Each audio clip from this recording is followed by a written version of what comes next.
scale. Just went boom. Yeah, don't know what it is. But like I said, calories don't come on Shabbos. They only come when you go on the scale after Shabbos. But then you have to keep that food for the rest of the 6 days. Yeah. All right, ladies and gents, we are live now.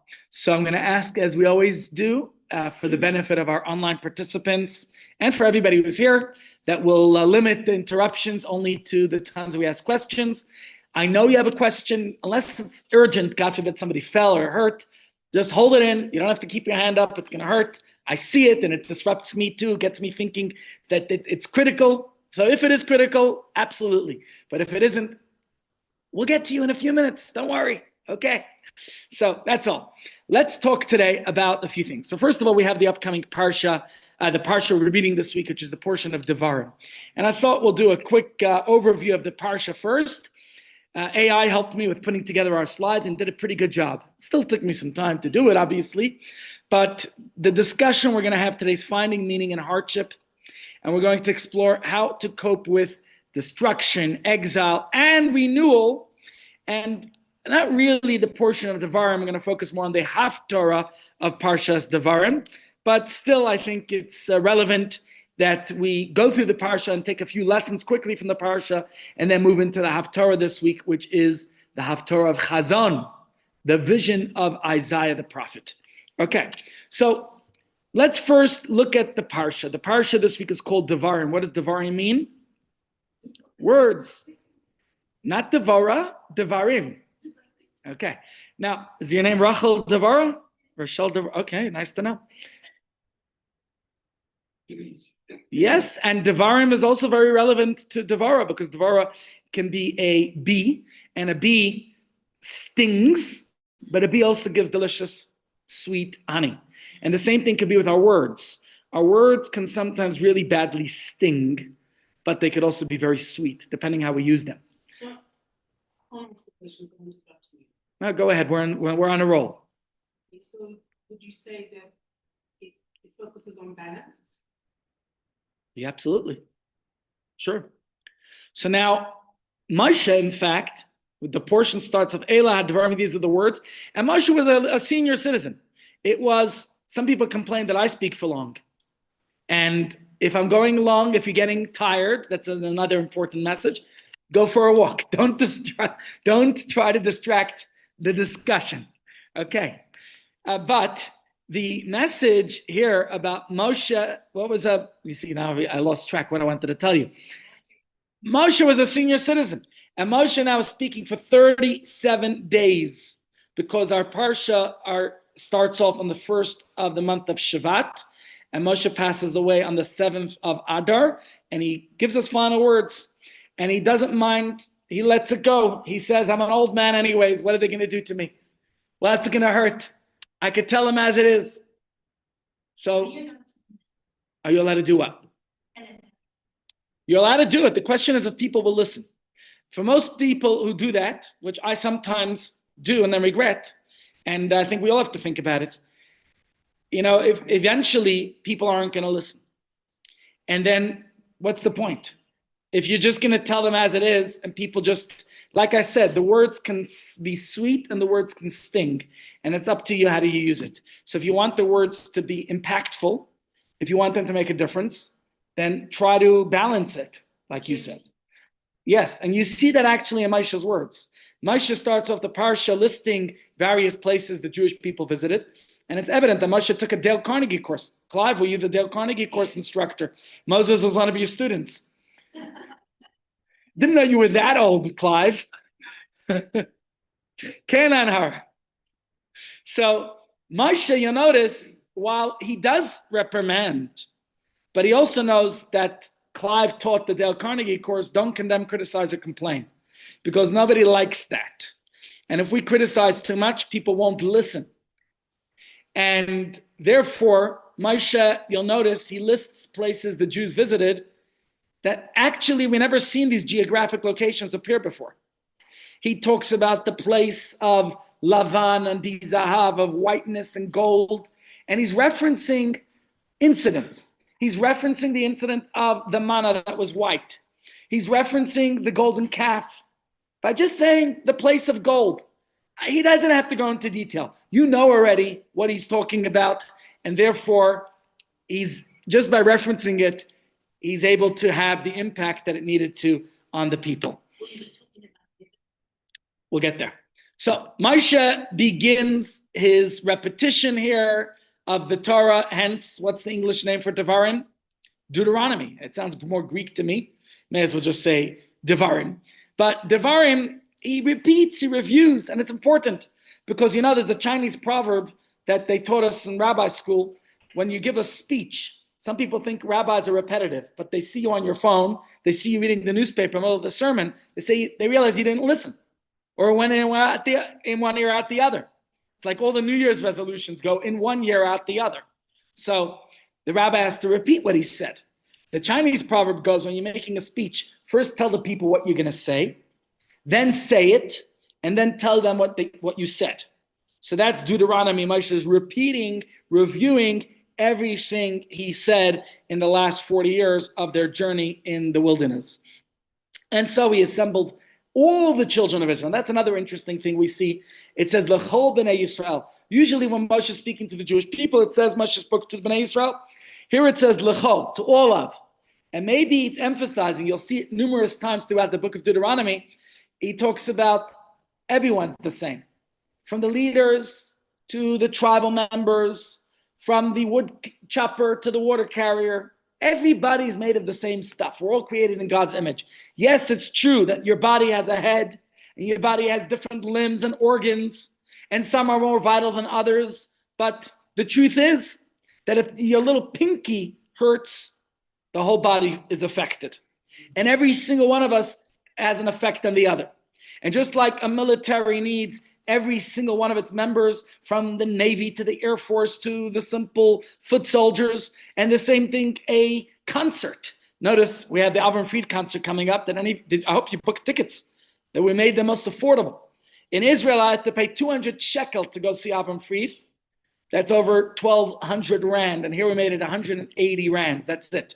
And it sold out in 2 days after we announced it. So we moved the concert now to a bigger venue, moved it from the Lyric Theater of Gold Reef City to Teatro Amante Casino, 800 more seats.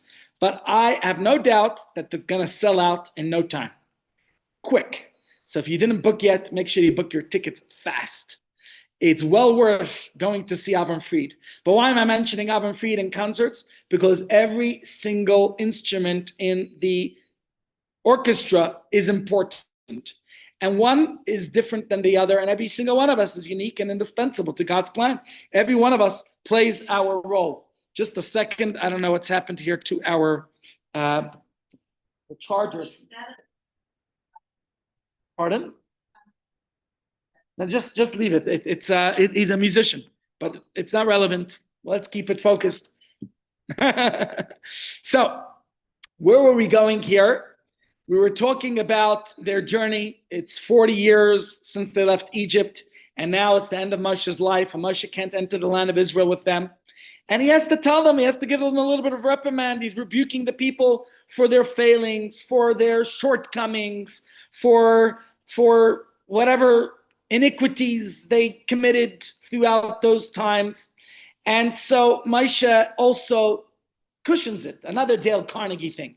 When you do have to tell somebody about how you have to rebuke or reprimand, good idea to first give them a little compliment. First, cushion it, sugarcoat it a little bit.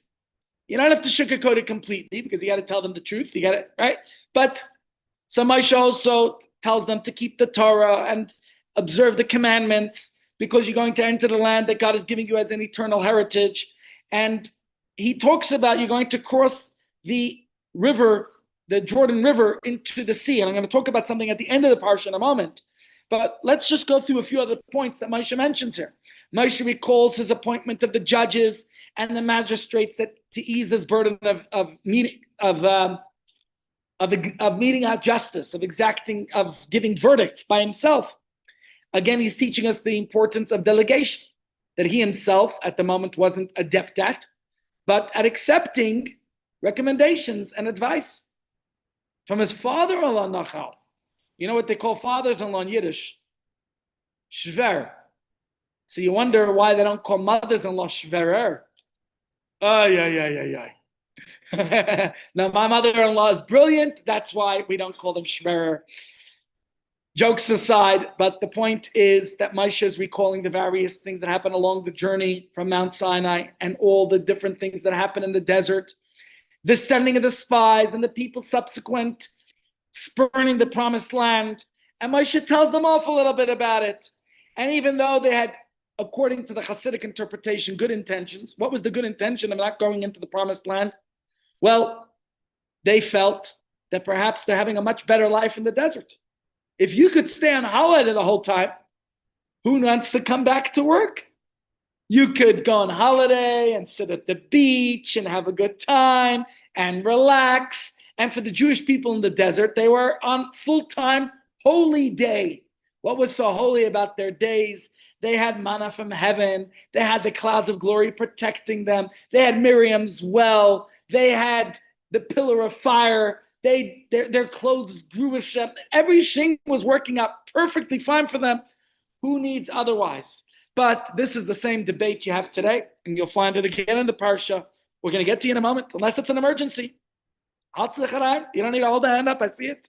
So let's remember here. And Moshe is saying to the people that you made a big mistake. What happened now? What's that? Why is our projector come off? I see. There's something wrong with our system here. Keeps going off. Okay, since I paused already, I'll take your questions now. But just remember, if I see a hand up, you don't have to hold it up. It's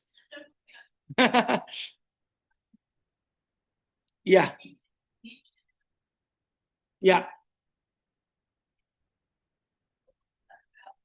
That they would better pay you to come close to Hashem.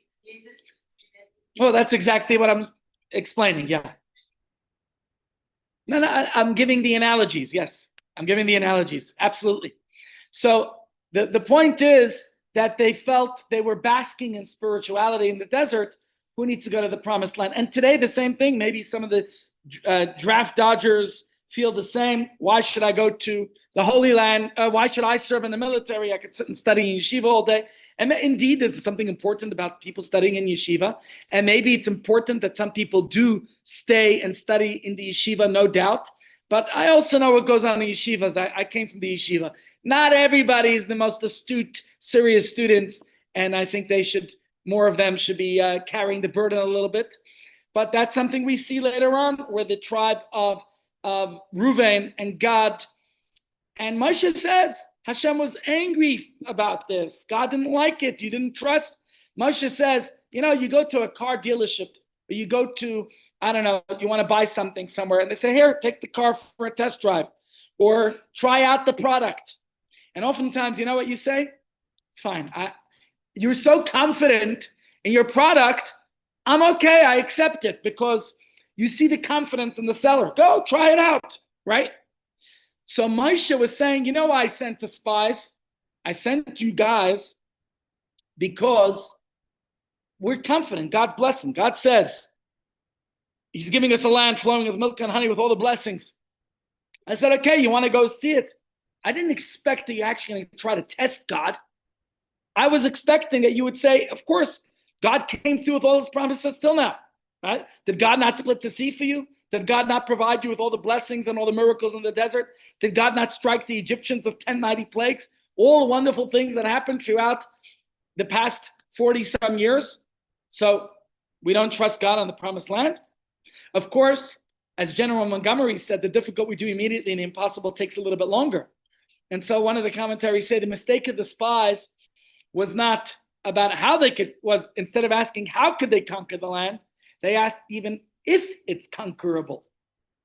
So Moshe is recounting the various events and the refusal of the nations of Moab and Ammon to allow the Jews to pass through their countries, and the wars against the Amorite kings of Sichon and Og that we read in the previous week's parshas, and the settlements of the land by the tribe of Reuven and Gad and part of the tribe of Manasseh. And the truth is, you'll see later on, while Moshe criticizes them a little bit, as you notice, they say to Moshe, oh, this land is a great place for our cattle to pasture and our children to play.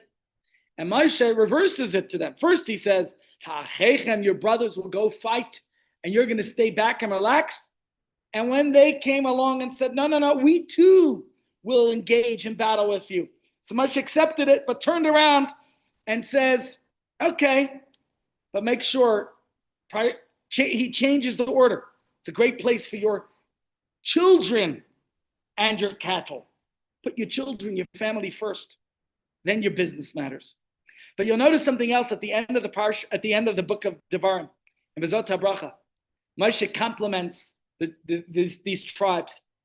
And Moshe says, I know why you wanted to be on this side and not the other side. Because guess who was buried on this side of the Jordan? Who? Moshe himself. And they wanted to stay with Moshe, their leader. Moshe said, he didn't want to say it too loud then, the compliment, but he said, I'm grateful to you guys. You didn't abandon me. You stayed with me. Moshe was buried on that side of the Jordan, and they remained with Moshe and stayed on that side of the Jordan. I don't know why this comes to my mind talking about Moshe's burial and the power of our words, not just to others that they could sting or be sweet, but even for ourselves. This week, I'm trying to recall exactly, I think this week is the anniversary of the Petach Tikva Cemetery. It was inaugurated in 1880 something. And what happened was, when the Petach Tikva Cemetery was opened, Petach Tikva was a new settlement in Israel. My mother was born in Petach Tikva in 1946. But the Petach Tikva Cemetery was inaugurated for the Jewish settlers who came from, they made Aliyah from Europe, and they came to Israel and settled in this place. It was they called it Petach Tikva, an opening of hope, a hope for the future. And many of these chalutzim, these pioneers, came and settled the land. So of course they needed a new cemetery for themselves. So they inaugurated the cemetery. At the cemetery, at this inauguration, any of you ever been to the inauguration of a cemetery? You haven't had one here in South Africa in a while. That reminds me of another good story to tell you. I'll tell you two good stories today about cemeteries. We'll start with the Israel, then we'll go to the Joburg one. So for the Israel one guy, it's a very special ceremony where they open the cemetery, they say various blessings and prayers, and they open up the cemetery. And one of the fellows standing there at the opening says, isn't this a nice new Beit HaChaim place of, he says, I wonder who would be the first one to be buried here. So one guy said aloud, maybe half jokingly or just, his friend says, yeah, I know, it's so nice. I wouldn't mind if I was the first one. Youngish, a guy in his 50s, healthy, fine. 10 days later, he gets sick and dies. And on his grave, it says something to the effect, I have to find a picture of, he was healthy 10 days before, but he volunteered to be the first one to be buried in, he just said it maybe jokingly, but on high, his words were serious. So we got to be serious about it. Realize our words are very serious. Last week's Parsha Matos, remember, spoke about a person should not desecrate their words. We have a prayer, and the holiest day of the year opens with a prayer about our words. What prayer am I talking about? Kol nidrei v'sorei. That's a reminder to you that we're 2 months away today from Rosh Hashanah. Okay. 2 months from today will be Rosh Hashanah. All right, it's around the corner. Okay. Hope I didn't scare you too much. You got your accommodation sorted in the Holy Land? Flights booked? Everything's sorted. Good. That's easy. Really? Okay, we'll find out. The second story I was going to tell you about cemeteries, again, not really relevant to our discussion, but just since we're talking about cemeteries and we're talking here about Moshe appointing his successor, Joshua is going to take the people into the promised land, is going to lead them in the battles and the conquest of the land. And what does Moshe say to them? Al Tira. I'm going to ask you a question on that. What is the most often quoted phrase in the whole entire Tanakh?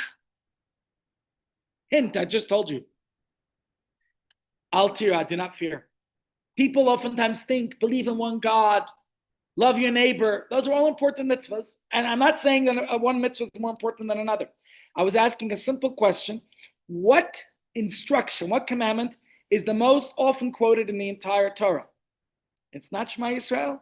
That's the most fundamental, I would say. It's most important. But Al Tira is the most often said in the Torah. Hashem says, and Moshe says, and Joshua says. You'll find it in Tehillim. King David says all over and over and over. If you count all the instructions in the Torah, not to fear is the most often quoted, and you'll see it in our parsha. So Moshe says, don't fear them, because Hashem, your God, will fight your battles for you. Okay, so now that I told you this, I will tell you the other story, because you got to throw in stories. Otherwise, my father used to tell me, Loy ha-medrash ikir ela ha-maisele. Now it's a play on Pirkei Avot, Ethics of Our Fathers, where it says, Loy ha-medrash ikir. The main thing is not the pontification, the lecture, the speaking, ela ha-maiseh, the deed. Talk is cheap, you could say in English, right? Action speaks louder than words. That's sort of what the Mishnah is saying. But there's another way that my father would say you can interpret the Mishnah. The word maiseh or maiseleh is a story. So you would say, Loy ha-medrash ikr, the main thing is not the sophistication of the speech. Ela ha-maiseleh, people like the stories. People get drawn to stories. So we try to fill up our share with lots of stories. I don't know if I have any more stories for you today, but let's see what stories come to mind. Here's one for you. It happened a couple of years ago. I'll protect the privacy of the individual, though he tells the story himself. So there's a certain rabbi in town, and this rabbi moved here a couple of years back, came from America, actually from Israel. I believe his parents were Bali Tshuva. They returned to Judaism. And they were originally from South Africa. Okay, so the grandparents left, maybe his parents left South Africa, but the father's parents were originally from here and passed away many years ago, were buried in the cemetery. I think it's Braamfontein. It's the one where you get off Empire Road right in front of you there. I've never been there. Yeah. So that's the old, is that Brixton? Not Brixton. Brixton's a different one. Anyways, when he moved here, one of the things he wanted to do was to verify the date of his grandfather's burial. But the Chev, today, they have pictures of a lot of the graves. If you go into the Chev website, you can actually find pictures of many graves and you can see. But they didn't have that yet in 2020. I think that was a project they did during COVID. And also, they didn't have it at Braamfontein. They had it, the focus more on West Park. Anyways, one of the reasons he wanted to go visit his grandfather's grave was to verify the date of his grandfather's passing, because they weren't from and they never really kept hold of it, but they observed the 10th of Tevet. The 10th of Tevet is one of those days that people observe as a yahrzeit if they don't know the actual date of a person's passing. Why? Maybe here they would do it more the 17th of Tammuz, because many people have a custom of fasting on a yahrzeit. And so if they are going to fast, they're going to fast on a day they use a regular, because us Jews and fasting doesn't work very well. Last week I was at a Shiva house on the 17th of Tammuz, and they had a big spread. And I came in and said, you know that today is a fast day. And a guy takes a nice big bite and says, really? What fast day is it today? What's so fast? Fast food day. Anyways, I explained we wanted to do Torah reading, and we had like 40 men there. I asked, can I get 3 men? Halachically, you need 6, but I was told you can even go down to 3. We were 40 men there, and I couldn't find 3 who fasted that day. And it was funny that even while I'm saying this, lots of people had to stuff their faces. So I said, no wonder why, thank God we're Jewish, because, look at our Islamic cousins. They have to fast, how many days? They have 30, 40 days. What is it? They have a bunch of fasts, a lot more fasts than we do. And for the Christians who observe Lent, so for us Jews, we have 5 fast days on our whole calendar, and we can hardly observe those, right? So I told it over at my shul, and somebody said, yeah, I can't even, this is not an important one for me. What's not important about it? The 17th of Tammuz is a very important fast. How difficult is it to fast? Okay, maybe if you have diabetes, if you're elderly, I understand. These are younger people who are vibrant. I said, it's good for your health. Anyways, never mind. So people observe the fast days because they're fasting anyways, so they dedicate that as the yahrzeit. Well, This man said, and his family, they always observe the 10th of Tevet, but he wanted to verify what's the actual date. So he got, during COVID, it was possible, I don't know, he found a date to go there, and he comes to that cemetery, needed somebody to come open for him because it's not, the Bramford cemetery is not always open. He comes in, and first thing that amazed him was that actually his grandfather did die on the 10th of Tevet. So it wasn't just an assumption, it was the actual date. So either they knew or whatever it was. But the second thing that amazed him was it's an old cemetery, closed in the 1940s. And that's when they started West Park. But what he noticed was that he saw one fresh grave from 2019. And he asked the representative of the Chevra Kadisha, what's this? Everything else is from the 1940s and backward. What's this new one, 2019? Why did somebody get buried here? So he said, it's an interesting thing. It's a lawyer. And this lawyer is an elderly gentleman in the community who knows that there's a law that a cemetery that's not used in 70 years, 50 years, I don't know how many years, is allowed to be repatriated, what's the word for it? Expropriated by the government. And therefore, he wanted to avoid that from happening, even though there was no government mandate that they need to use Bramfontein Cemetery for anything. But just to legally extend that period, he decided he wants to be buried there. And even though that cemetery is not used any longer, and even though probably he'll get less visitors to his grave, that was his choice. And that's quite impressive what people are willing to do to help others to make sure that the cemetery is not desecrated. Anyways, with that in mind, I want to go on to a different type of vision. Okay, because we're going to discuss today the Haftarah of this week, which is the Haftarah of Yeshayahu. And in this, it talks about destruction. It's a prophecy of doom and gloom. I want to apply it not just to the ancient story of the destruction of the temple. This is a picture at the Kotel, what it looks like. Since you wanted some Israel highlights, I threw a few of them in there for you. The truth is, destruction is not something that only happened back then. And we all experience in our lives hurt and pain and suffering. And sometimes when life is dark and we feel like there's never going to be light at the end of the tunnel. But nevertheless, as much as we have destruction in our lives, we have to see a brighter future. We have to be able to rebuild. I'm not going to get into it, but the different people suffer in different ways. And some people have had the most unfathomable pain and suffering and difficulty in their lives. And we have to try to be the best of support that we can. Just like it's not only Israelis or Jerusalemites who mourn on the 17th of Tammuz or fast on Tisha B'Av. Every Jew needs to participate, and we should be there for others. You know, one of the Psalms we say at a funeral is Psalm 91, Yoshe B'Seisraelia. And that Psalm is all about how God is the ultimate refuge and solace and comfort and consolation to a mourner. But we have to remember we're all created in the divine image. And therefore we have to do the best we can be for others in their times of mourning and their times of grief and sorrow. And so I think it's an important point to look at here, because when we realize that despite our pain and suffering, destruction can also lead to renewal. And that's what we're going to discuss, how the destruction of both our temples that both happen at Tisha B'Av. And it's not only about the temple destruction. That's not the only thing we're mourning. We're not just mourning about bricks and mortar. We are mourning the many tragedies that befell the Jewish people on that day. And what are the tragedies befell us on that day? Let's go into the Torah itself. What day did the spies come back with the bad news about Israel? Tisha B'Av, that's right. So we're going to look at the Medrash, what the Medrash says about this. And we're going to see how the 9 days that we enter today, which is a time of great difficulty. In fact, there are many customs we observe during these 9 days. Not to be extravagantly joyous. We don't listen to music. We don't cut our hair. We don't have weddings or we don't even eat meat, right? So there's many things we do.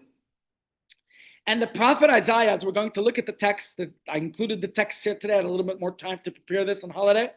So he rebukes the Jewish people and he foretells about the destruction. And this Shabbos, as we're going to read in the text in a moment, so I'm doing what the Chinese proverb says. First tell them what you're going to say, but then we're going to say it. I'm going to go into the text itself. It's a sad Shabbos. There was a time when people actually even wore non-Shabbos. They refrained from dressing nicely this Shabbos. And that's one of the other laws of the 9 days. We don't wear freshly laundered clothing. One of the ideas is before the 9 days begins, too late for me to tell you this now, you're supposed to try on your clothing. Yesterday, I did this with my kids. Put on 9 sets of clothing for the coming days. Some of my kids wear 5 outfits a day. You know how many things? But nevertheless, we're going to look at, it's not called the Shabbos of mourning, but it's called Shabbos Chazon, the Shabbos of vision. And we have to understand what is the meaning of Shabbos Chazon, a Shabbos of vision. And we're going to look at and discuss and look at some texts of various answers of what our sages tell us, what the Medrash says, and what Rabbi Levi Yitzchak of Barditchev says. And we're going to look at some of the laws that the Torah itself says you're not allowed to destroy a house of worship. You cannot be destructive in the shul. But let me ask you, are you able to do any renovations in the shul? Why are you shaking your head no? You're not allowed to renovate a shul? I'm renovating my shul right now. Pardon? What's that? Okay, fine. I'm overseeing the renovation of the shul. Is that forbidden? Am I violating a law? We had to do some demolition in order to renovate the shul. Okay, stay tuned. I'm not going to answer that now, but I think you might have to reconsider your answer there. Unless you're just talking about in South Africa, you're not allowed to do anything. Everyone else has to do it for you. Oh, very good point. And we're going to get to that. When you are destroying for the sake and the purpose of building or rebuilding, so I want you to plant that seed in your own mind about the destruction of the temple and to see it from a different perspective. And that will help us understand about this Shabbos, that when you are destroying, if your purpose is to rebuild, then is it destructive? Not really, right? Your whole point is to rebuild, to make it better for the glory of Hashem, like you say. And maybe we can look at all the pain and difficulties that we've endured. I'm not even, it's hard for me to put it this way, and the Rebbe never spoke about it in that way in terms of the Holocaust. But I think as the leader of world Jewry after the Holocaust, perhaps that was he was using that without justifying, God forbid, a Holocaust, but maybe was using that as a springboard for the regrowth of the Jewish people. And probably throughout history, I don't know if we've seen a better time, a greater time of booming and blooming of the Jewish nation since the Holocaust. And while people have gone through difficult situations, some people unfortunately get stuck in their mourning and pain, and other people do something positive and grow from it. Let me tell you a story, since it's story time. I've seen 2 recent, and again, it's difficult, and there was a story circulating recently. There was a video going around. Maybe if you haven't seen it, I'll try to post it on our WhatsApp group. And in fact, I need to tell you something. I'm going to revive the old Longevity Club, the old Young at Heart WhatsApp group, if you want to have discussions. And I'm also going to be focusing more on the Longevity WhatsApp. And the reason for that is because WhatsApp has now limited the number of WhatsApps I'm allowed to send. And there's no way I could send out enough messages in a month. So I'm going to be moving most of our messaging to the WhatsApp group instead of to the broadcast, so that you're not going to be getting much WhatsApp messages from me in the future. It's all going to be in the group instead of the daily broadcast, okay? So just so you know, that group, the broadcast messages are going to be faded out. And it's all going to be only on the WhatsApp group. All right, so if you want to be updated, you got to be on the WhatsApp group. So I'll post that video there soon. But one of the stories that's been circulating was a very tragic, sad one. There's 2 good friends in Monsey, New York. And I know the grandparents of one of them, but that's not relevant or important, the fact that I know one of them. Anyways, One was the kid was playing outside, and a car drove over the child of one of these families and didn't even stop. I don't know how that's possible, but that's a story that happened a couple of weeks ago. Not only didn't he stop, kept going. It's a big crime called hit and run. But somehow he didn't realize until people stopped him. Turns out this guy's best friend drove over his best friend's daughter. They rushed the kid to the hospital, but it was too late. It was fatal, and the kid passed away. Pardon? Muncie, New York, USA. And the story goes on about how during the Shiva, the man who just killed his best friend's child came with his wife, and the two couples hugging and embracing each other. And the father of the child who passed away saying, he's not going to allow this to destroy his friendship. He knows it was an accident, it was a mistake, and it can't bring the child back to life. But instead, they were going to create an organization now that is going to promote more bonding and love and care and concern, because we know that, God forbid, nobody should be challenged in this way. But they experienced one of the most heartbreaking incidents. And instead of allowing it to destroy their relationship and their friendship, the two couples joined forces together and they started an organization. So I'll have to send you the video because I have paid attention, so I don't remember all the details, but it's a fascinating story to watch. And this Shabbos, called Shabbos Chazon, it's about a vision of hope. And it's about giving us momentum to get through the challenges, the difficulties, and to see things in a better way. So let's go into it. Let's have a little bit of this discussion, and let's see where it leads us. Because we know that this period is a time when we mourn. We mourn for the destruction of the temple. We mourn for so many tragic events. And we know that when the temple was destroyed, there was, it was a tremendous tragedy for the Jewish people. And we know that whenever people go through their own difficulties, as you notice, I'm trying to constantly use the analogy of the temple's destruction to our own challenges, because I feel like we need to take lessons from this and make it personal. And think for yourself, has your life ever felt that you're in this difficult situation, a mass of smoldering ash, a dumpster fire of failure and regret and difficulty, and what you could have done differently and how you could have changed things, and if you only said something differently? I remember seeing an old lady once speak.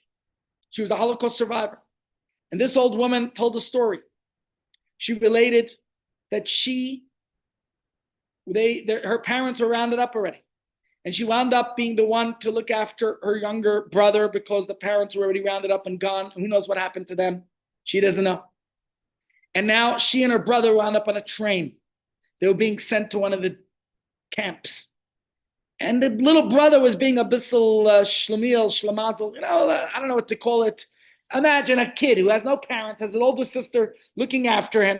Who knows, his behavior probably wasn't perfect. And she was being very difficult on her brother. And she called him some names and stopped being a shmend. I don't know what she said, but she said she was difficult on her brother. Tie your shoelaces and get your act together and whatever she said to him. When they got to the camp, they were torn apart from each other. And this old lady said she never saw her brother ever again. And she has no evidence whether he survived or not. But what stays with her is the regret and remorse of the last words she had said to her brother and called him names that she shouldn't have. And I know we're not perfect. There's no righteous person in this world who does only good, that's perfect and never sins and never makes mistakes. It's part of the human condition that we do make mistakes. But let's try to be a little bit more thoughtful of our words. Devarim, Eila HaDevarim, these are the words that Moshe spoke. Look at Moshe, how gently he tries to rebuke the Jewish people in our parsha. And what we're going to see here about the vision of Isaiah, how it could be seen on the one hand as a vision of destruction, but Devara is a bee that not only stings, but also gives honey. We also have to see the positive that can come from our words. And this woman was trying to impart to all the people who listened to her story to say, careful with your words. But we can't always be careful. We're sometimes impulsive and reactive and say things that we don't mean. But we should be willing and realize and a little bit more introspective and think more carefully about the words we're saying. So we all know that sometimes we look at situations and we have that remorse and the regret. And we think about the time that we missed, the opportunities that are gone, and the hours we spent in the office that we could have spent with our children, like Moshe says in the Parsha to the people of Reuben, Gad, and Manasseh. Put your children before your cattle. Put your family before your business. But we try to be good people, right? And then sometimes things just hit the fan.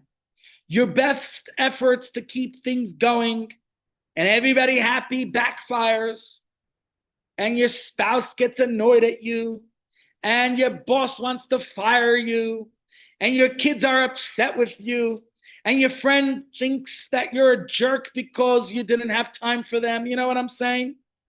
No, not present company excluded. And suddenly your life feels like a train wreck, like an unmoored Titanic sailing straight into the iceberg. By the way, I'm told there's a Titanic museum that's open here in Joburg now. Anyone been there? Anyone seen it? I actually wanted to take my kids there. Forgot about that. We'll have to go one of these days. But you feel like your life, like the Titanic, ready to go into the sea, God forbid.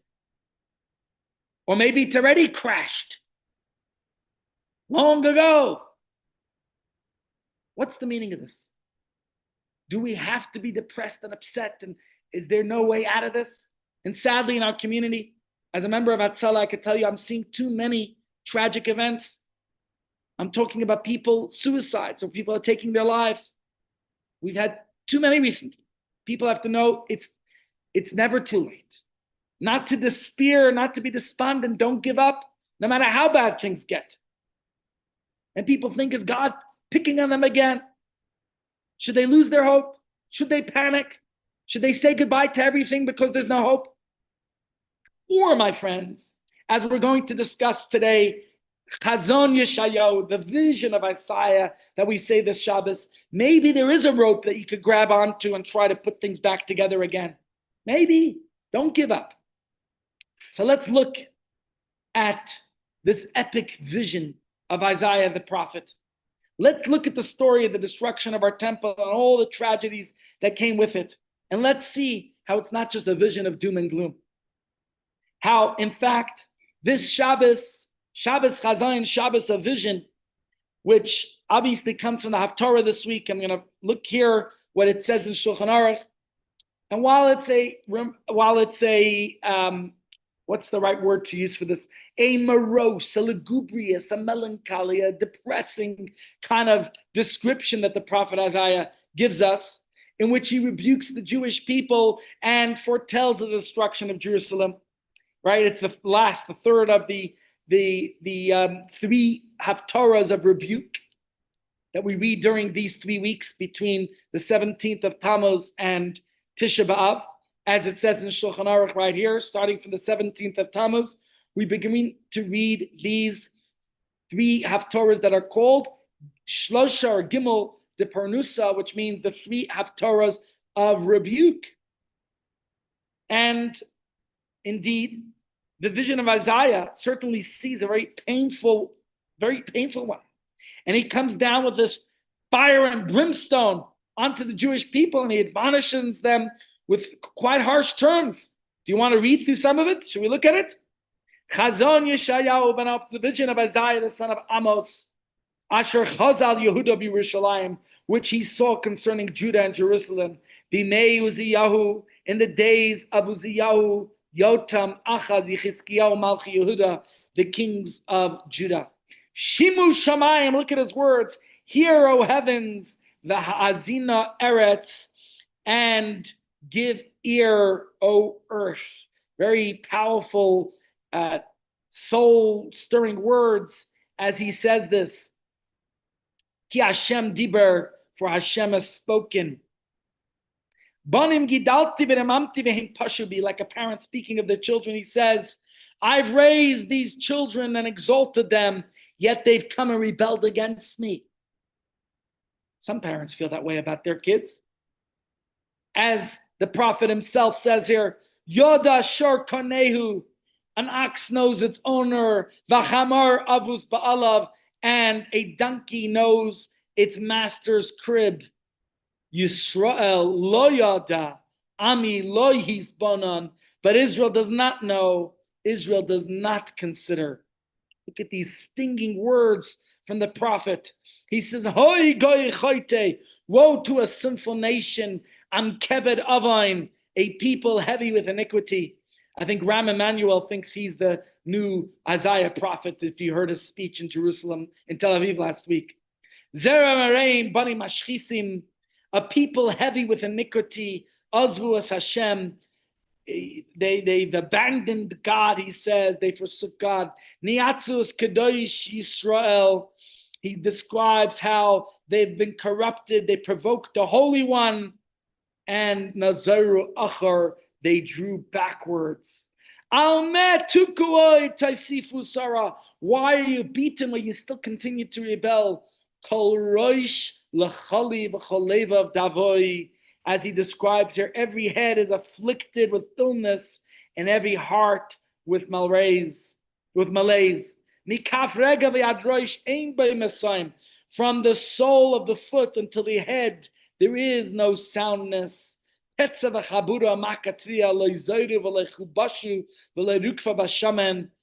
he describes their wounds and contusions and lacerated sores, they have not sprinkled, neither have they been bandaged, nor was it softened with oil. Your land is desolate, your cities burnt with fire. Your land and your presence, strangers devour it, and it is as desolate as the turned over to strangers. I mean, these are stinging words.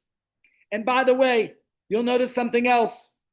There's a word that Moshe says in our parsha that we're going to read again on Shabbos in this Haftarah from the prophet Isaiah.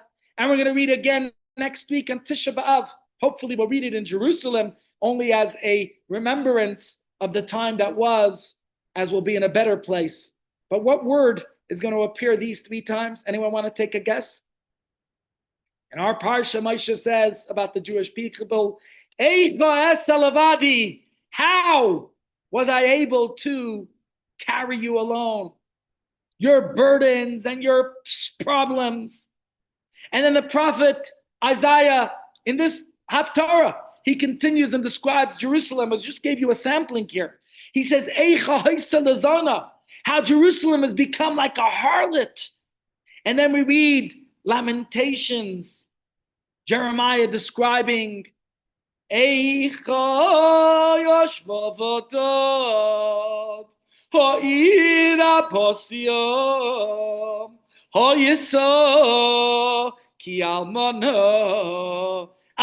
how the city of Jerusalem has become so desolate, like a widow, bereft.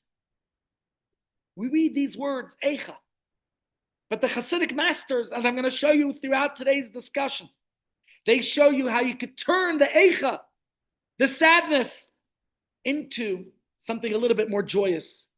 How you could turn the stings of the words into the sweetness of honey. The same word, Devarim, related to Devora, to you. Devora could be a sting of the bee, but it could also be the pleasant sweetness. Because the very word Eicha could also be read as Ayeka. What's Ayeka? Where are you? Hashem asks this question to Adam and Eve at the very beginning of the Torah when they sinned and ate from the tree of knowledge of good and evil. And it's a question Hashem asks to every person. Ayeka, what are you doing about it?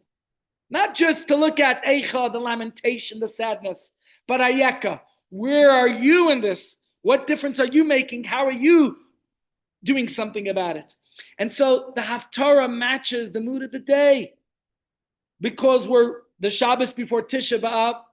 We're going into the national day of mourning when our temples are destroyed and all the other calamities, as we said, the tragedies that befell our people throughout the ages. And so, yes, many shuls, some shuls on this Shabbos, not in the Hasidic tradition, but in other traditions, there's some people even sing Lecha Doidi. I was once in a shul on the Shabbos of the 9 days, or maybe it was even Shabbos of Tisha B'Av, and they sing Lechadodi to the tune of Ayeka, of Eicha. Now,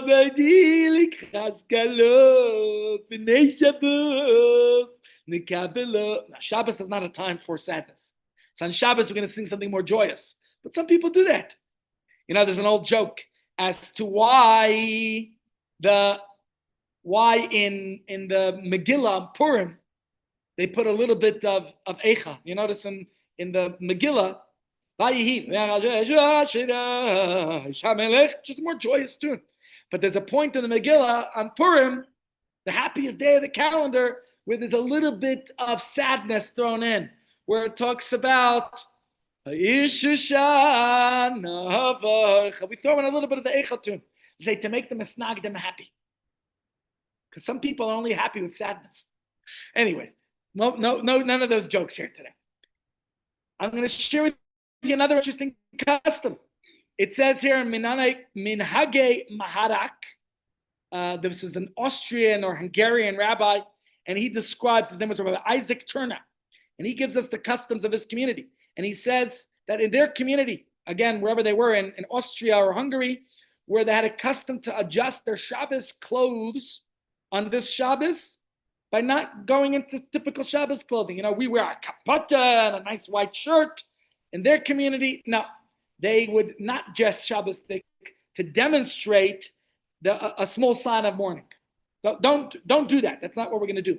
But the point I'm showing you this only is to show you to what degree people go to observe or to minimize their rejoicing. In fact, there's a statement in Shulchan Aruch. It says, just like the month of Adar, what do we say? Mishanichnas Adar, Misha nichnas Adar, ay, Misha nichnas Adar, marbim besimcha. When the month of Adar comes, we increase in joy. What does it say about the month of Av? When Av comes, we decrease in joy. Some people say, what does it mean? The Hasidic interpretation. I'm going to give you all Hasidic interpretations today. How do you decrease in the sorrow in the morning? Besimcha, with joy. Hence, you notice Hasidic communities take this sad period a little less seriously and try to be a little bit more joyous. But here's Rabbi Yechiel Michal Epstein, who wrote the Aruch HaShulchan. He says, for 2 or 3 generations, it hasn't been the custom. So he's basically saying, we do wear the Shabbos clothing. Don't get stuck in this idea that this Shabbos you have an exemption from dressing Shabbosdik. But the whole point of me putting this here is just so you show you that this is still a serious Shabbos. And though the halacha is that we're not going to express our mourning on Shabbos, just like a mourner does it. You know, when people are mourning, right, they cover their mirrors and they wear non-leather shoes and they rip their shirt and they do all the different things as expressions of mourning. You should never know of that. But what happens in Shabbos during Shiva? All signs of mourning are suspended. And they're going to dress Shabbosdik and still, you know, open. They're not going to be in what's the word I'm looking for? Outward expressions of mourning. I was looking for a word to express that. Either way, the point is that this is Shabbos Chazon, and it is a sad Shabbos in that sense, and we're reading Isaiah's harsh prophecy of the destruction and rebuke, but yet there's a very famous parable offered by the great Hasidic master Rabbi Levi Yitzchak of Berdichev, and he says something very interesting about this Shabbos. He calls it a tale of 2 visions. While it's true that the prophet Isaiah talks about a vision of doom and gloom, of the destruction of the temple, Rabbi Levi Yitzchak of Berdichev looks at it a different way. And he says the theme of Shabbos Chazon is illustrated by a parable. He says there was once a father who had a precious child for whom he had made an expensive piece of clothing. The child wasn't careful with it, so it ripped into many pieces, and the father made another such garment, which the child ripped as well. Let's put it into more modern examples. Any of you bought your teenage child a car? Yeah, you did. And how did they treat it? The other day, somebody told me, in fact, it was my sister-in-law. She's running a camp and she has teenage counselors, 18, 19 years old. And she said they banged up the car so many times. She wants to take the car away, except her counselors won't get to camp, so she's not. But, the kid bangs up the car once and bangs it. Genugshan, you smashed the car once, twice. I'll get you a new car when you learn how to drive. Okay? The kid uses the phone, and we put on various rules and regulations, and they break them. So we say, okay, you'll get the phone when you show that you are competent and you're capable of using it without abusing your privilege. So Rabbi Levi Yitzchak was using the idea of this garment that the child keeps ripping and make. So the father says, you know what? Here's a nice new suit for you. But instead of giving it to the child to wear, he stored it away, only showing it to the child on special occasions. And you know what he would say? You see, if you behave correctly, then you'll be allowed to wear it. Right? And Rabbi Levi Yitzchak is saying, in this fashion, the father was getting his child to behave appropriately until such behavior would become second nature. Then there would be no reason to worry. And this is the meaning of Shabbos Chazon, the Shabbos of vision. When we are shown a vision, not only of the doom and gloom of the destruction, but Rabbi Levi Yitzchak says we are being shown a vision of a future temple, of a greater, brighter future. So Shabbos Chazon is not just about Isaiah's vision about the destruction, but he says it's also a vision of the potential that we have of a future, a brighter future ahead. Yes, it's true, the kid playing with their water rocket launcher right near the fence of the neighbor's yard, the suit's going to get ruined. When I was a kid, my mother would say on Shabbos, you want to go out to play with your friends? You're getting into a different set of clothing. You're not wearing the expensive, nice clothing I buy you for Shabbos. Okay? So the kid has to know, if you're not going to behave, you're not going to have the privilege of this, right? So the kid is broken. I want to wear the nice clothing. But as my mother would always say, then you have to show me that you're not going to destroy it. And the same thing we do with our kid on the phone or your kid in the car. And the thing is, the parent is not trying to be punitive. It's consequential. You didn't treat it well, so there's a consequence. But I'm not punishing you. I want you to have a car. I want you to be able to have a phone and to be able to communicate with your friends and to be able to be out there in the world or to have that nice suit. So it's compassionate. The parent is saying, listen, kid, you see, if you are going to behave, you'll get the prize, right? And it's really awesome because the truth is, this new suit I got for you, that's a really top class one. The new car I'll get you will be even better than the other ones. But first, you're going to take a defensive driving course. And first, you're going to show me that you're not going to smash the car up and drive recklessly just to show off to your friends. And we know that eventually, the kid will behave properly and will earn it and deserve it. What's the child's reaction when the parents does this? The kid certainly misses the device. Another example somebody said was a rocket launcher, right? The kid is playing with a rocket launcher or a drone and getting in the way of the neighbors. And the parent, listen, you're invading people's privacy. I can't give you this device until you learn how to use it correctly. Whatever example you want to use. But the point is, Rabbi Levi Yitzchak is telling us that in this Shabbos, we don't only have Isaiah's vision of the past of the destroyed temple, but we have this majestic sight of a future era, the epoch of redemption, when the third temple will be rebuilt in all its glory. And I know what you're going to dream about this Shabbos, according to Rabbi Levi Yitzchak. You're going to have this wonderful vision. So you see, I'm also a fortune teller. I can tell you what you'll dream of. And in this vein, we have to look at Shabbos Chazon as not only the sad time it is, it's not just a time of gloomy depression and sadness of the past, but to prepare for a brighter, better, greater future, which is very close at hand. We don't just anticipate, we precipitate redemption. And here's an interesting thing that the Apta Rav, let me find it, where is it? Here, Rabbi Avram Yeshua Heschel of Apt. He was known as the Ohev Yisrael, lover of the Jewish people. He said Shabbos Chazon is the greatest Shabbos of the year. You hear this? How can there be such a radically different view We talk about Shabbos as the Shabbos Chazon, such a sad Shabbos that some people in the past would not even dress properly, and some people sing Lechadodi to a sad tune.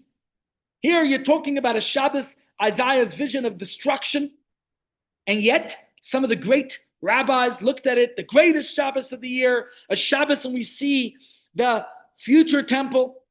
But the truth is, my friends, this is God's wisdom. When we analyze a law, a custom, a teaching, you know something? Open the Talmud. The Talmud is not a book of laws. I introduced the Talmud to you last year. Remember the Talmud course? Maybe we'll bring some of it back soon. And you get into the Talmud. The Talmud is a lot of analysis. We don't just come up with cute things to say and see, nice tricks and ideas, loopholes in the Talmud. No, everything is deeply rooted in the truth of Torah. So how do we reconcile these two visions? One, a vision of destruction, doom and gloom, tragedy, calamity. And the other, a vision of renewal and redemption and great, bright future.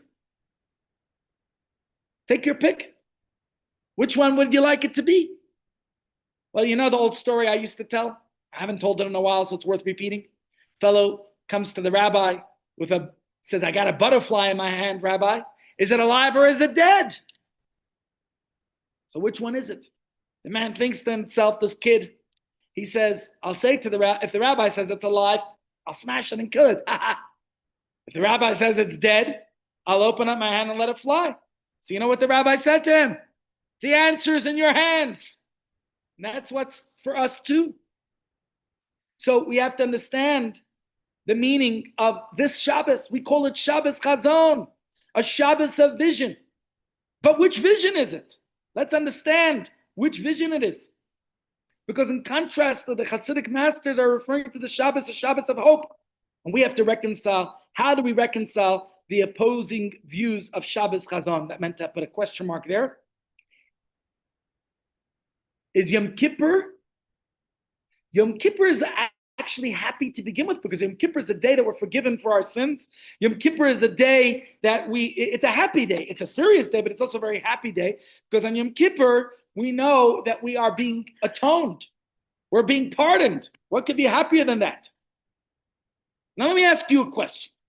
Who destroyed the temple? Who was responsible for the destruction of the Holy Temple? Who do you think it was? Okay, either one. Tell me. You say Nebuchadnezzar. Yeah, he destroyed the first temple. So do you think it was, actually Nebuzaradan. That was his chief general. That was about 423 BCE. Pardon?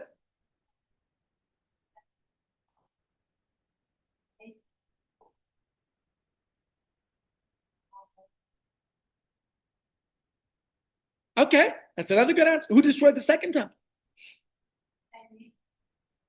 Okay, the Romans, Vespasian, Titus. But the truth is, I want to say something else. While that's all true, what you said, but I want to say something else here. You know, and I'm going to do it by reading Isaiah, continuing here to read this.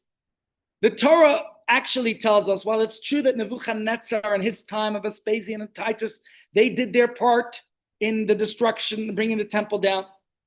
But you know, I'm going to tell you, destroyed the temple.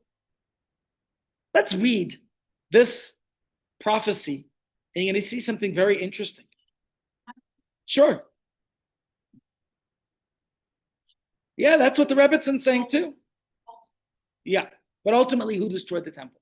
While the Babylonians and Romans, as wicked as they were, as they did unleash their fury and destroy the temple, you know what I want to say? They were agents. Whose agents were they? And I want you to start applying this to all the other difficulties and tragedies in the world. Because while Nebuchadnezzar was a notorious villain responsible for many horrific crimes of humanity and for terrible things, you know something? Let's read what the prophet Jeremiah says about him. You ready? Hineni shaleach, behold, I send, velakachti es kol mishpachos tzafon, and I will take all the families of the north, Ni'um Hashem, God says.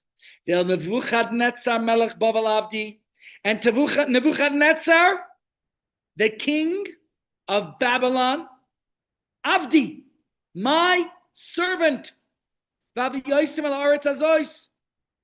and I will bring them upon this land, and upon its inhabitants, and upon all the nations around.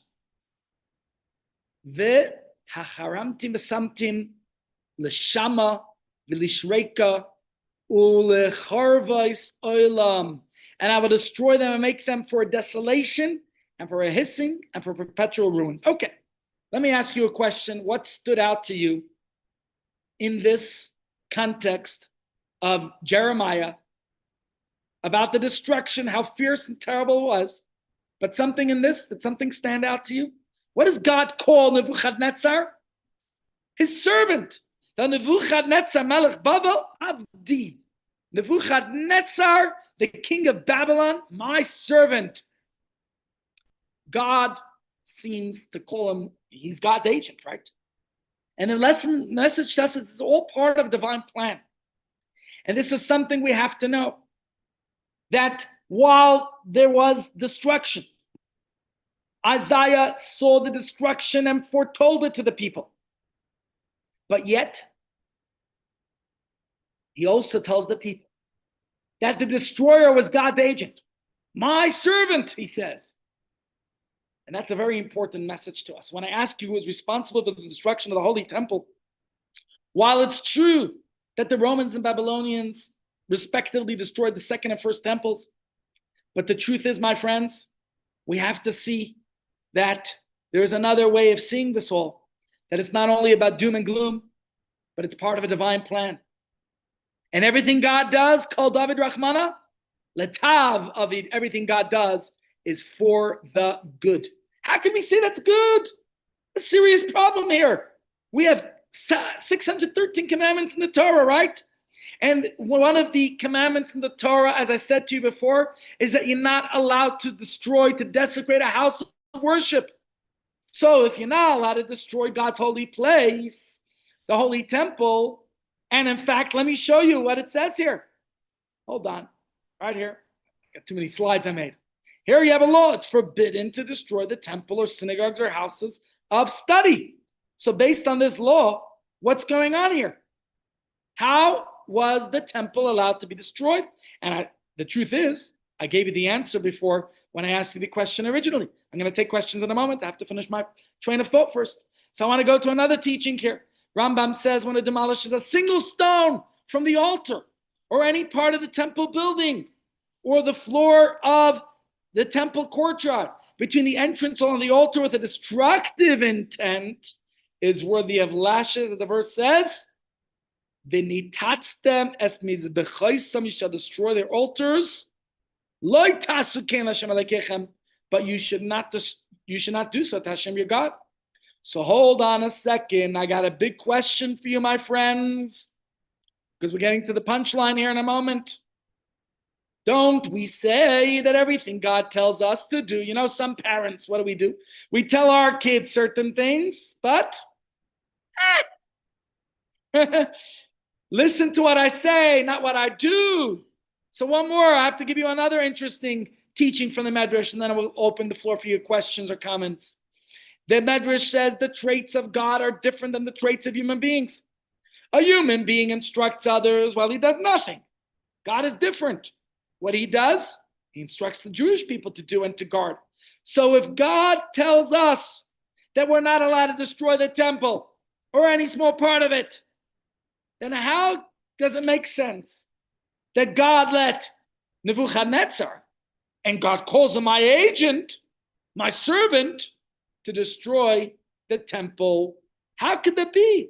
Does God not keep his own Torah laws? Ay, ay, ay, ay, ay. Now, I understand you told us before why God allowed the temples to be destroyed, because the people were misbehaving, right? It's true. So it needed to be destroyed. Maybe go back to the story of the kid in the suit. He keeps playing in the playground and messing up the beautiful suit his parents bought him. So the kid needs a reprimand. You'll get the suit when you deserve it. Okay, now your turn. That's why I told you to be patient.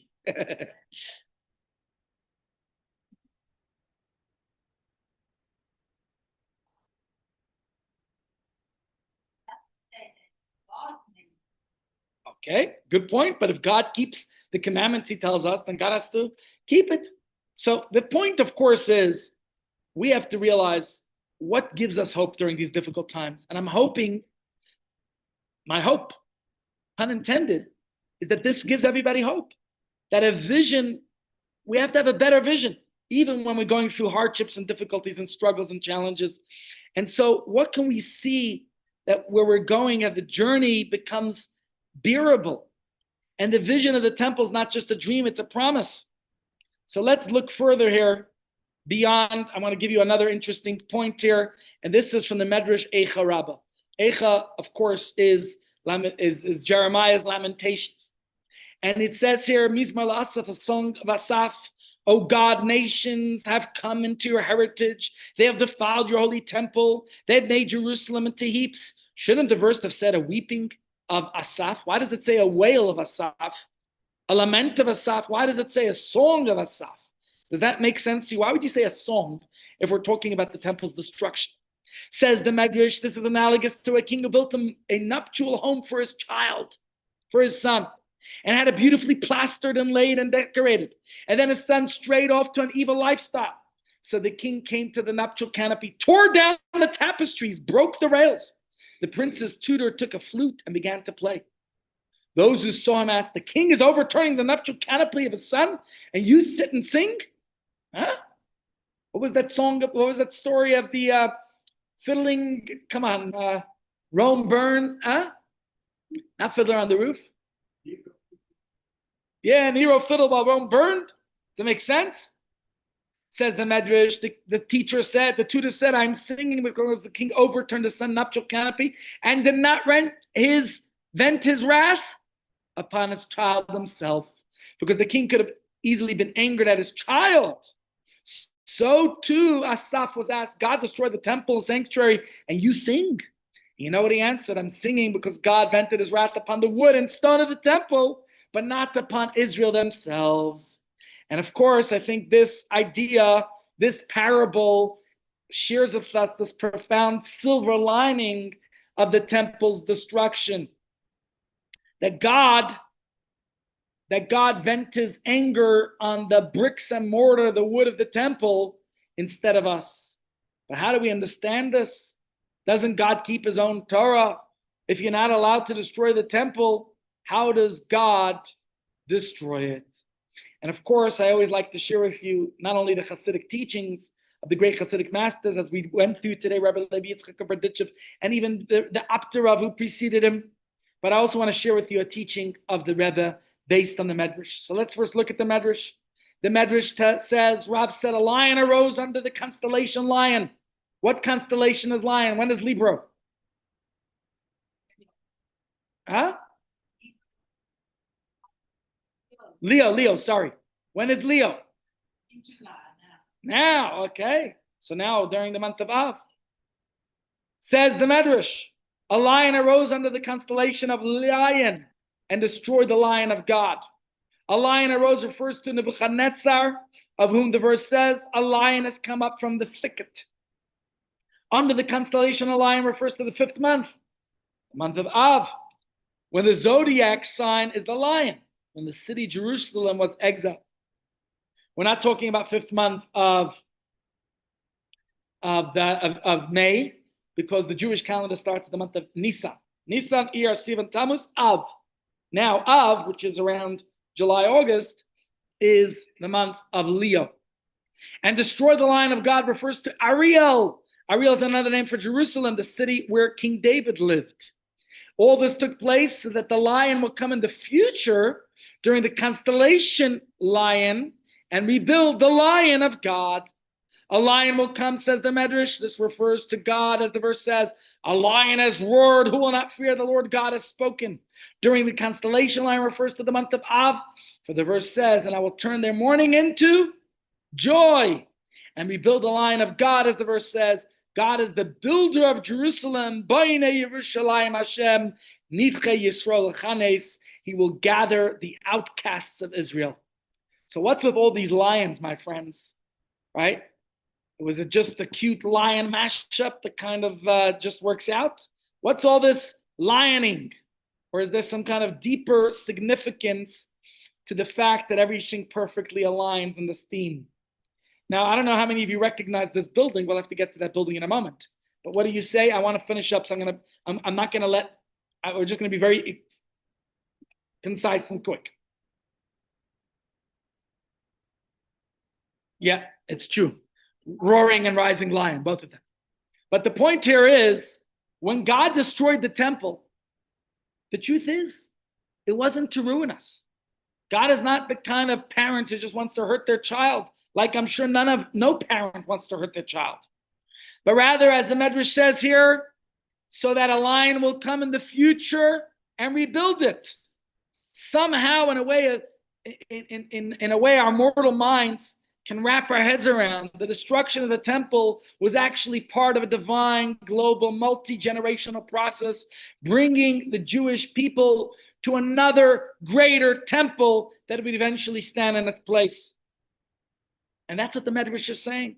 The very purpose of one lion coming to destroy another lion is so that an even bigger and better lion can come to replace it. And by the way, when you look at the pictures of the temple, maybe I'll have another one up there just now, it looks somewhat like a crouched lion. And this is a whole synchronized plot, my friends. It's not an ad hoc disaster with a contingency plan. And this is what the Medrash is telling us, how it's permissible for God to destroy the temple. Because when is it forbidden to destroy a shul, a temple, a house of worship? If you're only destroying it. But what if you want to build a bigger, better, nicer, grander, more beautiful one? Look right here in Chabad House. We're trying to get it right. We're getting somewhere right. We're going 2 steps forward, 3 steps backward, but eventually we'll get it right. But if you're renovating, what's that? Which I didn't say. Says Rabbi Moshe Salis the Ramah, who wrote the commentary or the footnotes on Shulchan Aruch. He was the chief rabbi of Krakow in Poland. He wrote this work the same time as Rabbi Yosef Kaira wrote the Code of Jewish Law. And he tells us very simple, it's forbidden to demolish any part of a shul unless the purpose is to build a new one. Now, some of you might recognize this. This building, anyone recognize this mall? That's where I started my shul. Should have put the picture up there with the shul itself. This place is called Village Walk. You know, in my contract when I moved there in 2009, it says I will not open a shul. Boy, do I regret opening a shul. Oy vey, did that mess my life up. Didn't realize what trouble I was getting into. But during the World Cup, we had a discussion. We needed a shul in Santon for visitors at the hotel, staying over there. So, okay, who's going to open? Okay, Ari could run it because he's not supposed to open a shul. He doesn't want to run a shul. It was the biggest mistake I made, tied me down on Shabbos. I used to go Shabbos to different shuls, recruit more members for the seniors club from all the shuls I'd visit. Those were the good days, my friends, when I wasn't caught up as being the rabbi of a particular shul. Anyways, that boat has sailed long ago, unless, what is going on here? I fixed this up. Why does this get so tangled up every day? Wires get tangled, that everything gets messy. So, this building is Village Walk, my friends. And that's where we started the shul in 2010 during the World Cup. But my friends, do you see those bulldozers out there? You know what they did to Village Walk? Kaboom, bang, and look at what they rebuilt in its place. You recognize these buildings? It's nicer and bigger. That's not Discovery, that's ENS and Momentum. And I don't know what else they put there in these, that I call it the Pineapple. We used to live right here at that corner. We lived there for a bunch of years. We live now down the road from it. But why was it permissible for them to destroy this? And I thought to myself, it was a nice, Village Walk was a nice place. It was once the hangout. It was a great place where people like to go. But guess what? They built a much nicer, better place. And this is the whole point. When are you allowed? Why was the temple destroyed? At least from this Hasidic perspective, in order to build a grander, better, more beautiful. Of course, it's subject to the rules of nature and all the other things. And of course, today it looks impossible. But let me tell you, what does impossible spell? Impossible. Give God a chance. God knows what he's doing, right? Let's continue reading here. We got to wrap it up. So here in the words of the Rebbe, he says, this was the whole purpose of the temple's destruction. God wished to improve the temple, said it would no longer be a man-made structure which eventually ceases to exist. Rather, it would become a divine structure and eternal edifice. And so the first and second temples were destroyed as a means to pave the way for building an enhanced edifice, the third temple, which will be a divine structure. And it emerges that ultimately the destruction of the two temples was an act of building, not an act of ruin and destruction. So, my friends, as we discussed here, very important, that the temple was destroyed in order to make room for a third, better, grander, improved, a temple that will be a permanent edifice, a divine edifice, an edifice that ultimately will last. And so the demolition was not an act of destruction, but rather, like this demolition here, would be an act of building something better. And the whole point here is that God, who we refer to as the lion, allowed the destruction of the temple. Yes, God had agents of Nebuchadnezzar and Nebuzaradan and Vespasian and Titus. They were all God's agents. But this is a different way of looking at it. We're not just saying that the third temple will be grander than the second and first temple. That's obvious. But I hope we understand a lesson for life.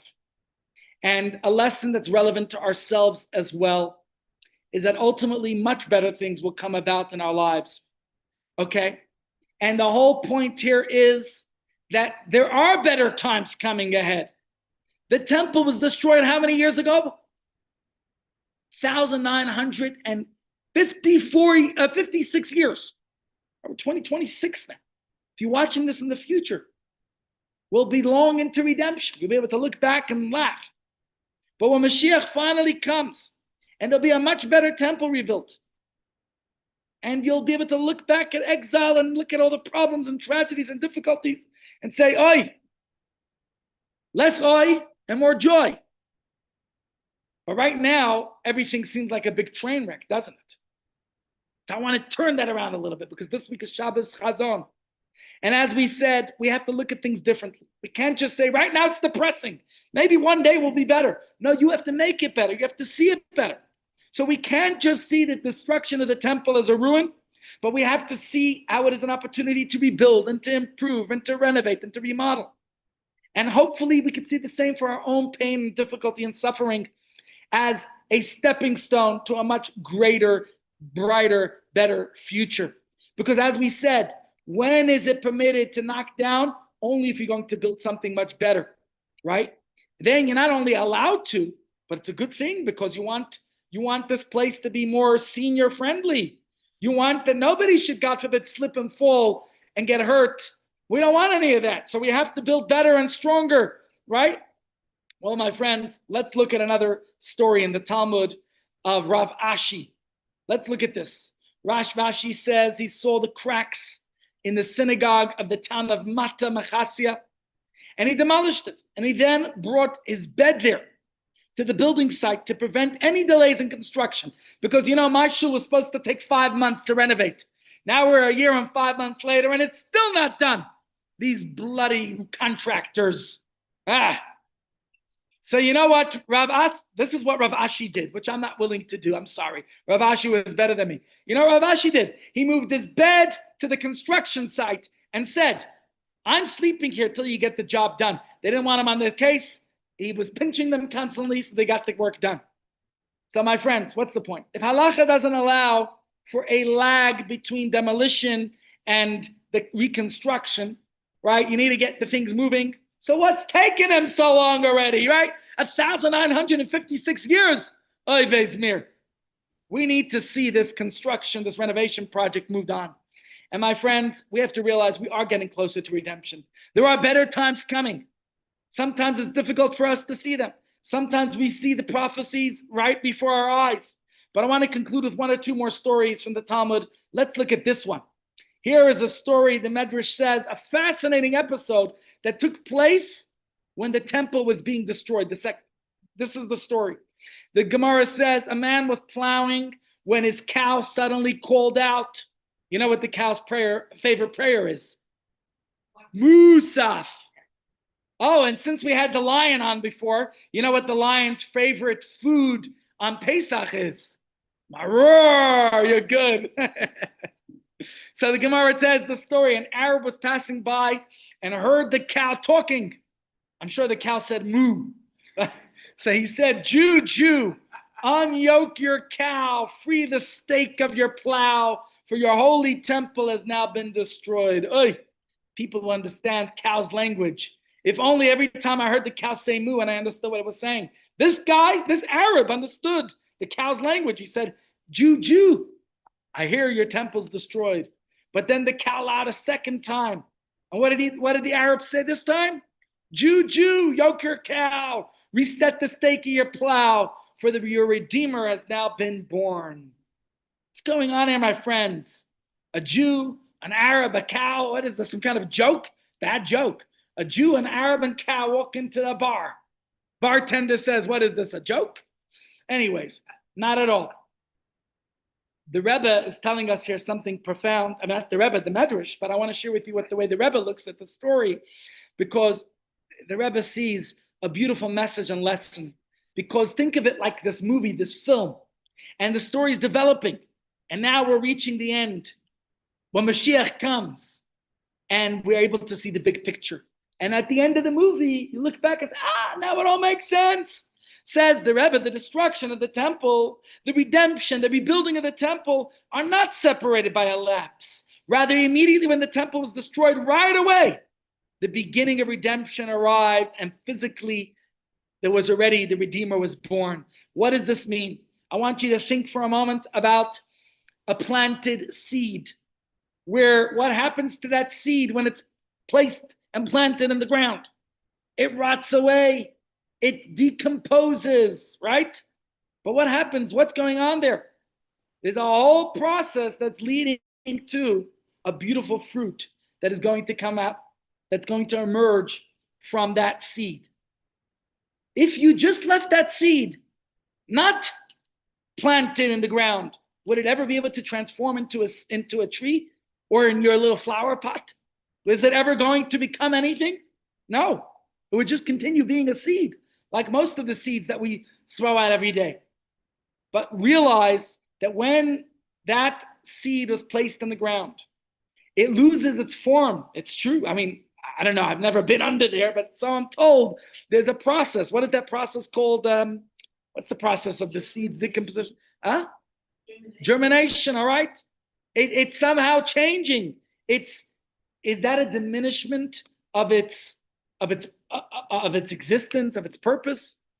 No, because it is germinating. It is transforming. It's metamorphosizing. It's becoming into something greater, and it's planting the seed for the future. As King David says in Tehillim, as we say before benching on Shabbos and Yom Tov and Rosh Chodesh today, Hazorim bedima, those who plant with tears, berina yiktsoru, with joy, they shall reap. And so I would say the same thing. God decided that the temples needed to be destroyed. Why? We weren't appreciating, we weren't getting along, all those things. But my friends, there's solace, there's comfort, there's consolation. That things that should not stop us from realizing, from being who we could be. Because in this story we see that at the same time the destruction started, right there a brighter, better future was being born. And the Jewish people are able to see that through our global mission of bringing a divine awareness into the entire world, something greater is coming about. And so it might sound radical because, yes, we still see pain and suffering and difficulty. We're still in exile. There's still war. There's still challenges. There's still struggle. But my friends, hopefully now we understand why this Shabbos is called Shabbos Chazon. Not just the vision of Isaiah's doom and gloom. Because, yes, we mourn for the destruction of the temple. I'm not negating that. And that hurt. It hurt a lot, right? And we're reading a mournful Haftarah. But we have to realize that even through the pain, there's gain. And so Shabbos Chazon shows us a brighter vision of a greater future. Shabbos Chazon, we're able to see compatibility of two visions, a balance, the sting and the honey. Okay? There's an Israeli expression, I forgot it. Something like, I don't want your sting and I don't want your honey. But when it comes from a good source, when it comes from Hashem, we realize it's two sides of the same coin. And so you see that story of the cow lowing. And so let me conclude here. I'll take all questions after. The Rebbe says in these words that it emerges that these two aspects of Shabbos Chazon are not contradictory at all, but rather go hand in hand and follow one another. In the destruction, we can see the building of the future third temple. And hopefully this empowers us to not be fazed by the challenges of the current darkness, but instead to increase our divine service throughout the period of exile. My friends, this is what we have to look at, that this Shabbos before Tisha B'Av, while it seems like the zenith, the epitome of our pain, of our mourning, but we have to realize it's that the darkest part of night is before sunrise. And deep in the tunnel, it feels dark, but to realize there is light. And all we need to do is turn on those flashlights, our torches, the Torah, the mitzvahs. That's our torch. Let's realize by improving just a little bit more, we will bring about a much greater and better future. And so in this sense, Shabbos Chazon, like the rabbi said, is the greatest Shabbos of the year. Because within this doom and gloom, we hopefully see the seeds of redemption. If we could look at the bigger picture, then we'll realize that there is a better time ahead. And we have to not just anticipate, but precipitate, make it happen, bring it about in our life. So back to the question I asked you before. Who destroyed the temple? Was it Nebuchadnezzar? Was it the Romans? Hashem destroyed it. Nebuchadnezzar is called God's servant. The Talmud is showing us he was a tool in God's hand, and it wasn't random. It was purposeful. It was directed. That's why Jeremiah says, Nebuchadnezzar, my servant. God calls the destroyer his servant because the destruction is serving a higher divine purpose. It's a renovation, not a demolition. And so, my friends, I want to conclude with one final point. We all experience our own destruction in our own lives in whatever degrees, right? Sometimes people feel like, life, it's just this smoking wasteland. What has become of us? We don't even recognize ourselves anymore. And hopefully the message we could take of Shabbos Chazon, the vision of what really is going on beneath the turmoil. And it's teaching us that there's no train wrecks. God is not trying to bring us down. God forbid. What looks like ruin is in fact the building process. And so if you feel like you've completely lost your bearings, try to think of it a little bit differently. A master builder has taken a hatchet job to your life.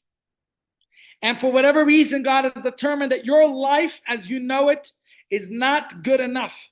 There's something far greater in store for you, my friends. But you have to look a little bit beyond the veneer. You got to peel those coverings away. You got to look a little bit deeper.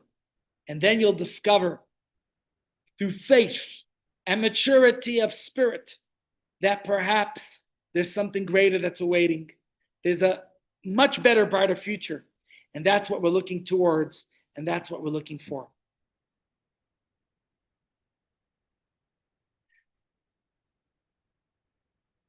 God forbid, I don't want to even speculate, but it's hard for me. I just hope that whatever messages we spoke today about Shabbos Chazon hopefully helps whoever can in whatever way they could to see a vision of hope. I'm just trying to give some hope. I'm not trying to justify in any way, God forbid, the pain and suffering of what anyone endured. Yeah.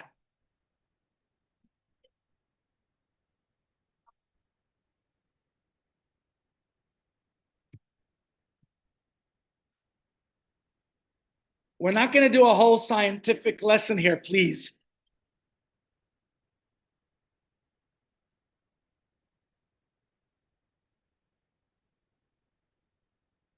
Absolutely. That's actually what we said. What it looks like. Yeah.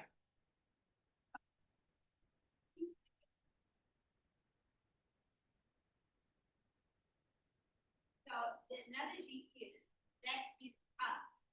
We are the seed now, and we have to break down all the negativity and all the things that we shouldn't be doing, and we need to take the substance of seed of Hashem and grow it into that beautiful seed so that we can use it. 100%. That's exactly what we were saying. Anyone who wants to hear more from the Rebbitzin, we're going to give her a full platform tomorrow, and you can hear a whole shiur. So thank you very much, Yasher Koyach. And that's the message here. That's exactly the message that we have to transfer. What did you call it before? You gave it a name for it. Germinating. It's going to turn it. It's part of the process itself. The pain and the growth are both two sides of the same coin. And that's the whole point of Shabbos Chazon, to see the bright, to see how that's all part of it. But what looks like to the naked eye is as if it's disintegrating and disappearing. But what you're saying is, if you look at the truth, it's not disintegrating, it's all part of the process. And that's the whole point. So bleed that in tomorrow, you will elaborate more on that. Yeah. We're not going to have anything on Tisha B'Av. We will be closed to Tisha B'Av. Yeah. Well, why did the child in the story, in the analogy, not learn his lesson once? God gave us a second chance. Maybe they didn't. Why did the child in the analogy not learn the lesson? Let me ask you, did you learn every lesson? Can I ask your mom that she had to repeat it a few times? Okay, ladies and gents, hope you enjoyed today's learning. Wishing you a great day and enjoy